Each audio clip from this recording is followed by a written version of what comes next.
අපි කියනවා එල්ලුම් ගහ කියලා තුන් දිනක එකපාරට එල්ලන්න පුළුවන් මේ එල්ලුම් ගහේ තියෙන විශේෂත්වය මේකයි ලංකාවේ තියෙන තුන් දිනක එකපාරට එල්ලන්න පුළුවන් එල්ලුම් ගහ තමයි මේ බෝගම්බර බන්ධනාගාරයේ තියෙන එල්ලුම් ගහ. මරණයට පත් වෙන පුද්ගලයා කෙනා පස්සේ හැබැයි කිරි සෙල් වලට තමයි දාන්නේ සෙල් වලට දාලා අන්තිමට දැන් විස්තර කරගෙන ආවේ. ඉතින් මෙතෙන් අරගෙන මෙතෙන්ට මූණ ආවරණය කරලා ඉවරද අර විශේෂ කබාය තියෙනවා ඒ විදිහට ඇලුම් තියෙන ඒවා දාලා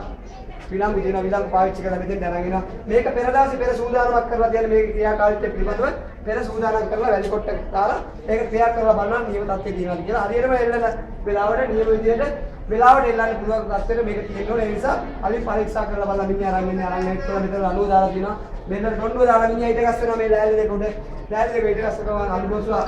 ඒ liver එක ක්‍රියාත්මක කරපුවාම මේ liver එක ක්‍රියාත්මක කරපුවාම මේකේ දොරපළු දෙකක් මේ දොරපළු දෙක එකපාරම විවර වෙනවා මිනිහා පල්ලයට එල්ලෙනවා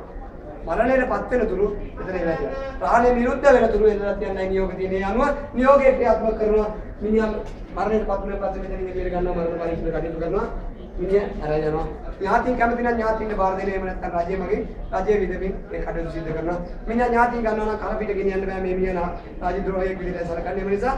මේ මට්ටමට තමයි රජයන්න පුළුවන් මිනිහ පුච්චන්න බෑ පස් ගොඩ කරන්න බෑ සමතල කරන්න ඕන උස්සප තියන්න බෑ ඒ ආකාරයට මේ නීති වලට යටත් තමයි මිනිහ බාර දෙන්නේ මේ වෙනකොට 524 දෙනෙක් මේ ලුග හේතු මරලා තියෙන අන්තිම 1975 තමයි එල්ලලා පුතාලා එහෙ පැත්තට එනවා